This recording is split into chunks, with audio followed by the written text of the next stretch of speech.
Дами и господа, здравейте, аз съм Валентин Кардамски. В това предаване, в този подкаст, имаме за цел да представим, аз като гост водещ, кандидатите за общински съветници и за кметове на БСП за България, местната коалиция. Във всяко едно предаване, в което ви представях кандидат за общински съветник, кандидат за кмет, казахме онова, което те могат. За това, което могат да свършат и да се случат мечтите, желанията и необходимостите, разбира се, на хората. Защото нека да бъдем честни. София вече не прилича на столица от много време. Но за сметка на това, тя бива доена от всеки един, който стане или районен кмет, или на върха на града, на общината. Причината е, че така разбираме вече демокрацията над 30 години. Демокрацията е нещо много хубаво за едни, а за всички останали да могат да му напълнят джоба. Ние изповядваме други ценности. Аз лично ги изповядвам по друг начин. Да видим дали кандидатът на район Панчарево на БСП за България Антон Кръстев ги изповядва. Здравейте, господин Кръстев. Здравейте, господин Кардамски. Първо няколко думи за вас. Какво сте завършил, с какво се занимавате? На 31 години съм, живея в село Козичане, имам степен бакалавър икономика на природните ресурси в УНСС, след това продължих магистър управление на проекти бизнес анализ също в УНСС. И през 2020 защитих успешно своята дисертация в сферата на околната среда и станах доктор отново в УНСС. Животът ми така ме доведе, че екологията ми е една от водещите приоритети в личен план. Вие и живеете в такъв район, който е много по-зелен, отколкото всички останали, защото нека да кажем, район Панчарево е един от любимите райони, в които почиват, а и не само от София, разбира се, от много съседни населени места хора. Съгласен съм, въпреки че една от нашите перли, ако така мога да се изразя, Панчаревското езеро, през последните години въобще не мога да сравня с перла, тъй като състоянието й вече е много лошо. Използва се единствено, може би, за гребна база и нищо повече, тъй като през годините всичките институции, които са имали влияние върху нея, са оставили нещата на самотек, така мога да се изразя. И вече тя не е това място, което е било преди, привлекателно за софиянци. Доста хора, разговаряйки с тях от другия край на София, дори не са чували за Панчаревското езеро, може би точно поради тази причина, че вече чисто маркетингово това място не трябва да се разпространява така сред хората, тъй като неговото състояние не е това, което се очаква да е. То дори от екологична гледна точка, доколкото знам, то вече е силно замърсено. Абсолютно да. Няма никаква кислородност в него, почти няма риба и така. Въпросът ми към вас е първо да кажем кои са кварталите, които влизат в район Панчарево. Започваме от Кривина, Казичане, Горни и Долни Лозен, те са вече едно село, Герман, Панчарево, Бистрица, Железница, Кокаляне, Полана и Пасарел. Това са съседните градчета и села мисля, че вече влизат в самата. Да, те влизат в София, но допреди колко време те са били прилежащите селца, които са китни села Но сега в момента са желано място на значително богати хора, които да си, особено Горни и Долни Лозен. Там може да се каже, че е като Шато Валон, нещо от този род. Не само Бистрица, Железница нагоре, тъй като въздухът е по-различен, както и вие започнахте. Нашият район е доста по-екологичен спрямо от другите и фактът, че там са основно къщи, няма такова застрояване на блокове и кооперации, както в другите райони, наистина е едно привлекателно място. Същевременно обаче, като релеф, така да го кажа, то е трудно. От гледна точка на поддръжка на комуникация, от гледна точка на поддръжка на инфраструктура, особено и най-вече. Знаем, че има изключително стръмни улици, а има и такива, които изобщо не са асфалтирани. Да започнем наистина с тази част от инфраструктурата. Къде е най-тежка в тези населените места? Като кажем къде е най-тежка, не означава, че на другите места е кой знае колко по-добра. В високите села със сигурност е най-тежко, тъй като зимата, знаем, когато паднат снегове, поледици, качването може би единствено с джип е така по-лесно, тъй като... Това е към Железница, сигурно. Железница, Бистрица, дори и в Лозен. А Плана влиза ли във вашия район? Плана, да. Планът е след Железница, точно така. Но там условията зимата са екстремни. Екстремни са, да. Разбира се, точно заради инфраструктурата. Не само инфраструктурата от към достъп, но и градския транспорт също е един проблем, тъй като разстоянията при нас са доста големи. защото свързано с другите райони ние имаме едно разделение. Аз от Казичане да стигна до Пасарел, това са около 25 км може би. Това е един 40 до 60 минути път, който ако трябва да сменяме градски транспорт, това отнема около 2 часа може би. 2 часа. Има ли нужда от актуализация на градския транспорт като взаимосвързаност, като свързаност между различните населени места? Разбира се, това е едно от най-важните неща, които аз апелирам към това, ако стана районен кмет, тъй като трябва да се направи един анализ на целия градски транспорт в района и на времето, тъй като в Казичане, давам за пример, рейсовете са на между около 25 и 40 минути. Ако човек изпусне един рейс, какво прави? Зимата. Седи навън и мръзне. Което не само в Казичане и други села, но това говорим за европейска столица. За София. За мен не е нормално.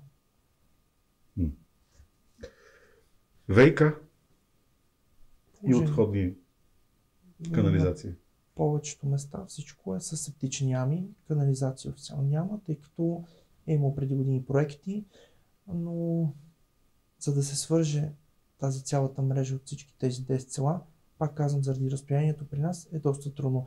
Но и може би незаинтересоваността на институциите също е един от факторите, тъй като не може село, в което живеят между 6 и 10 хиляди души, навсякъде всеки ден с септична яма.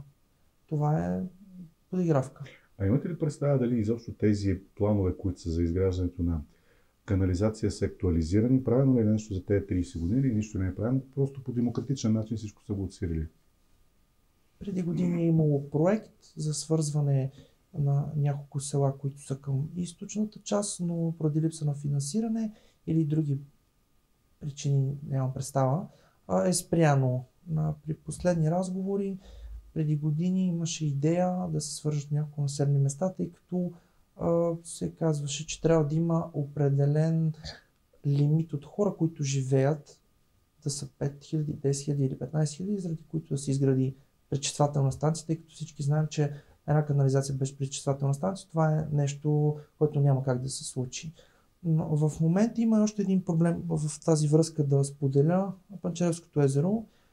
Аз, понеже съм млад човек и обичам да съм сред хората, за мен свършената работа е когато човек я свърши сам и да види за какво става въпрос. Обиколих няколко пъти Панчаревското езеро сега за този един месец. Доколкото разбрах, има доста нерегламентирани, ако мога така да се изразя, канализации, които дори са свързани в Панчаревското езеро. Аз лично снимах на няколко места тръби, които дали ще са от валежни води или някой се свързва с тях, това не мога да кажа, но които директно се влият в река Искър и в Панчаревското езеро, което за мен в 21 век и... Вие оставете го 21 век, това изобщо не е нормално. Това и за 18 век като цяло не е нормално. Това, че се е правило, обаче, извинявайте, това даже не е за 21, ами не знам за 16 век сигурно. Съгласен. Защото в края на краища, като има някаква тръба, да си изкопае септична яма и там да си зауства, или там, как се казва на вашия език, мръсните води. А не ги излива в езерото, където хората ловят риба и спортуват и така нататък. То само да е там за морето няма да говорим, защото видяхме тази година. Тя е близо метър, колкото мен е висока и почти 2 метра тръба и там се изливат чудеса. И после правим реклама, елате на българското Черноморие. Елате на българското Черноморие и излиза онази женичка там с костюми, даже влезаха вътре да се къпат да покажат, че... Да. Добре, да. Там с костенурките да ги спасяваш. Тя беше. Въобще не знам името и не искам да го научавам. Добре, кои са другите големи проблеми, които може да ги споделите и дайте сега да почнем да говорим все пак как могат да бъдат решени, защото само да ги маркираме не е добре. Проблемите с тока и водата също са едни от какво за тока и какво за водата? Проблемът е, че при нас има регулярно спиране на ток. Дали ще е по 2 минути, по 3 минути, по 5 минути в денонощието. Това е почти като токов удар. Да, който много хора патат от това, тъй като гърмат уреди от инсталации. При звъне, това е проблем може би повече от 5-6 години. Обаждал съм се в 2 часа вечерта и те дори нямат те кои са хората, там? Енергопро или кои са? ЧЕЗ казват, че дори нямат идея някой път защо се спира това нещо. При други наши секретарката, човекът, който дига отсреща, казвам, нямаме представа, ние нямаме сигнал за авария.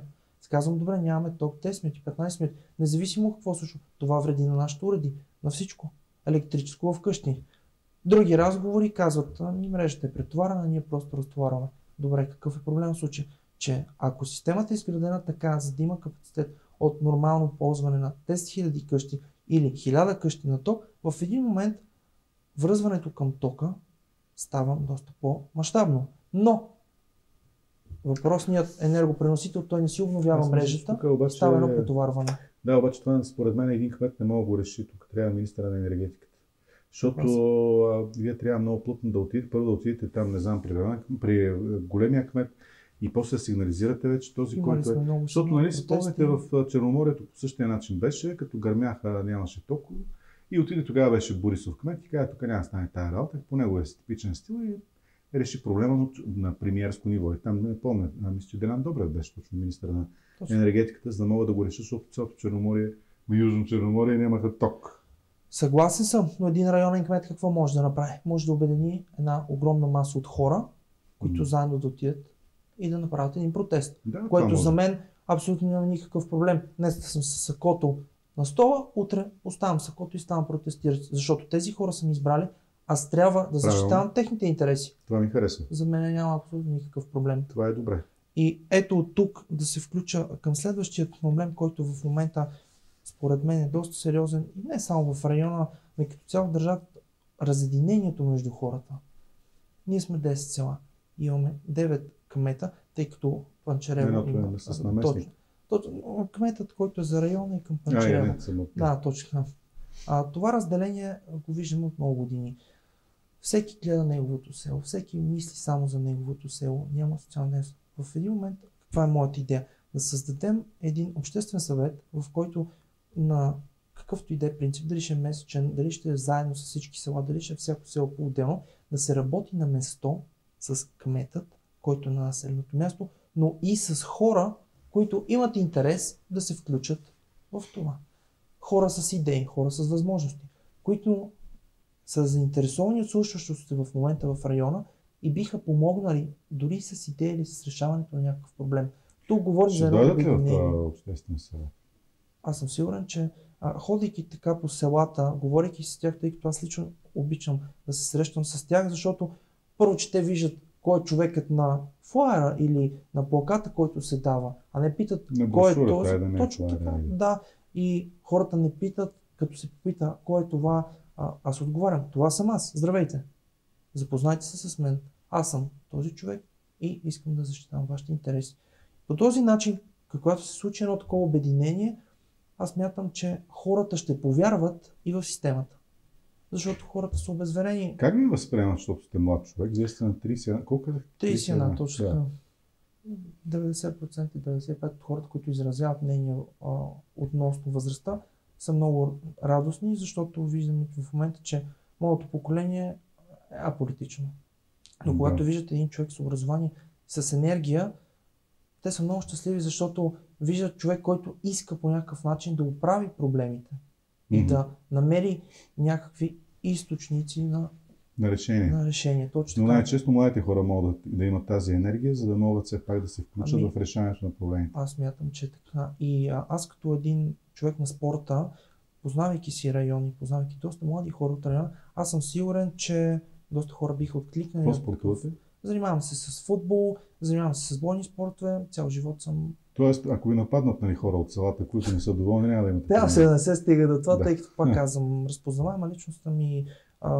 Също така се занимавам и с благотворителни инициативи и социални дейности, което също ме представило пред общността с един добър облик. Млади хора има ли в района достатъчно много? Много. Каква е ситуацията с детските градини? Детските градини не на всяко населено място присъстват и места, както и училищата, на някакви места просто е проблем, тъй като едно населено място трябва да се ходи до друго населено място. Проблемът е доста задълбочен, за който трябва според мен да се направи доста сериозен анализ, най-малкото и чисто от към какво е населението в определено населено място и каква детска градина с колко места трябва да се изгради. Тъй като да говорим само ще направим тук на детска градина, ще направим там 2. Да, за мен това е нещо малко по-сложно и трябва анализ. Какво, как, за колко души. Защото при нас имаме случаи в Казичане, има 2 детски градини, хора, които живеят срещу едната детска градина, трудно са одобрявани да пращат своите деца вътре, които живеят буквално на 10 метра от нея. Всъщност, ако там си има все пак нужното място, където децата да играят, но ако няма място за да се построи нова детска градина, не е ли възможност да се правят разширения на тези детски градини?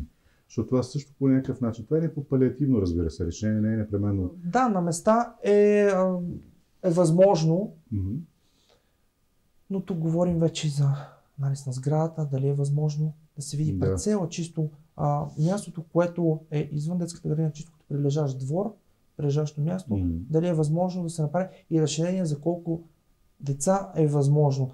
Тъй като да направим едно разширение за 15-20 деца. Не, аз говоря да речем, че ако да речем 50% повече деца могат да бъдат прияти в детското. Това е едно добро решение на проблема. Това е добро решение. Разбира се. Защото, вижте, наистина са много важни местата за игра на децата, но при положение, че имаме абсолютен дефицит на петна, които да се стоят на детски градини, по-скоро не знам. Може би това трябва да бъде някакво кризисно решение, в което по-добре да имат по-малко място, но поне ще бъдат прияти децата. Другия вариант е цели семейства да останат без възможността да им се гледат децата. Разбира се, това ми хрумва в момента, но тук закона вече трябва да каже и експертите. Добре, какво искате да направите в сферата на културата, защото не съм сигурен, че имате много места, в които театри и такива, не съм сигурен дали имате. Не, при нас повече са читалищата. Какво състояние са?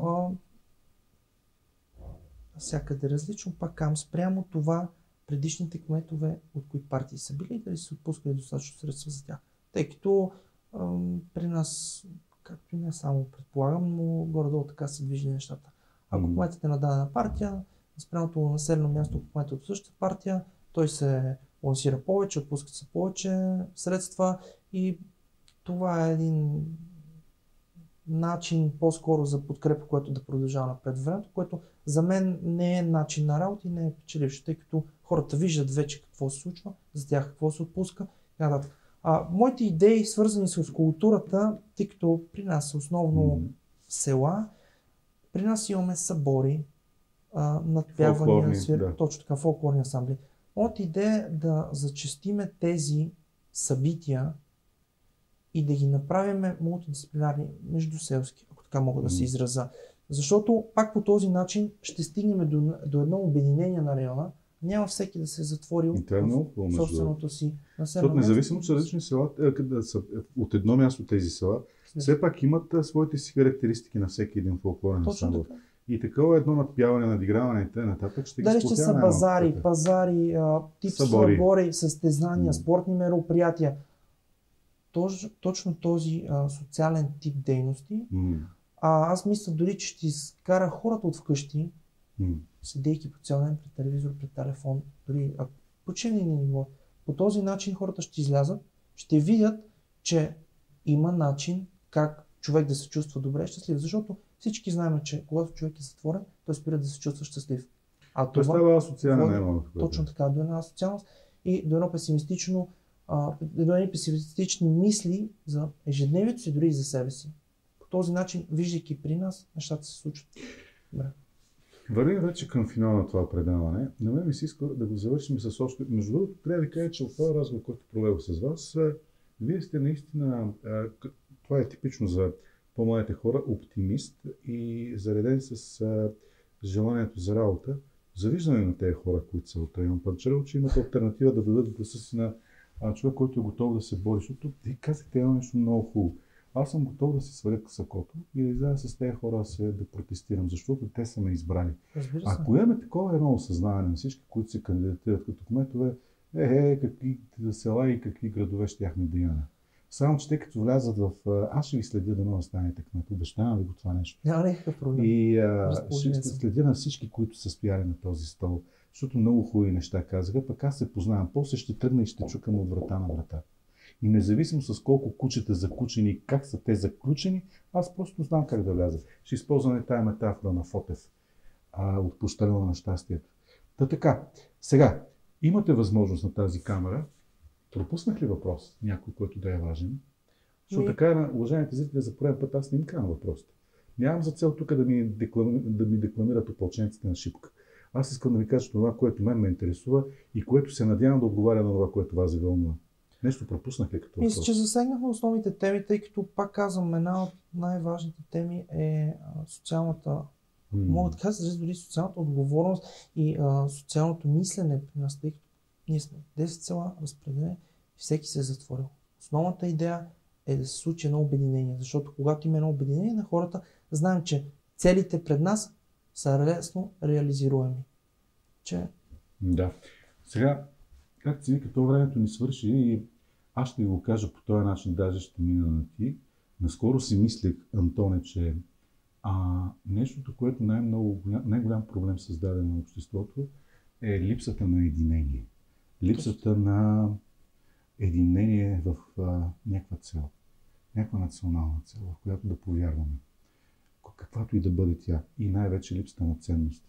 Пълната дехуманизация на обществото доведе до там ние да се делим по такъв вулгарен и безобразен начин, да се борим за някакви каузи, мънички, малки, затворени между тапетите новите и латекса, който сме купили от поредния магазин. Човек е накаран да мисли на това ниво.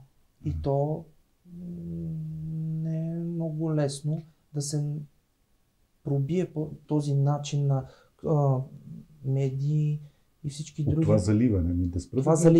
Точно. Да спра да гледате ефирните телевизии и ще се почувстват добре. Защото в края на краища едно време, като имаше само една телевизия, ние я опреквахме, защото тя била виновна и канал 1 тогава беше първа програма. Аз го помня това време, защото ти няма как. Тогава обвинявахме тогава тази телевизия, но разполагахме с лавици пълни с книги. Кое ни липсва сега?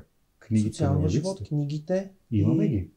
Имаме ги, но ние се отказахме от тях. Може би възможността да мечтаем, ако мога така да се израза. Накарай ги да мечтаем. Кажи сега на тая камера, защо трябва да отидат да гласуват според тебе? Гласувайте, защото това е начинът да покажете вашето мнение. Това е начинът да изразите себе си и когато гласувате, ще имате възможност след това да протестирате. Тъй като по този начин, избирайки един човек, ако вие не сте доволни от него, утре ще може да отидете и да му го кажете в лицето. Затова заставам пред вас и казвам, аз ще съм открит, ще работя за всички. На 31 години съм и моята цел е да се развивам. Да развивам моето населено място и моят район. Гласувайте с бюлетина номер 86 за район Панчарево, Антон Кръстев. Добре. Следи го, дами и господа, изглеждаме напълно честен. Това беше Антон Кръстев. Той е от район Панчарево. От местна коалиция БСП за България. В неделя на 29 гласуваме. Пожелавам ви да отидете и за гъби, и за риба на Панчарево. Там има и гъби, има и риба. Но първо идете да гласувате.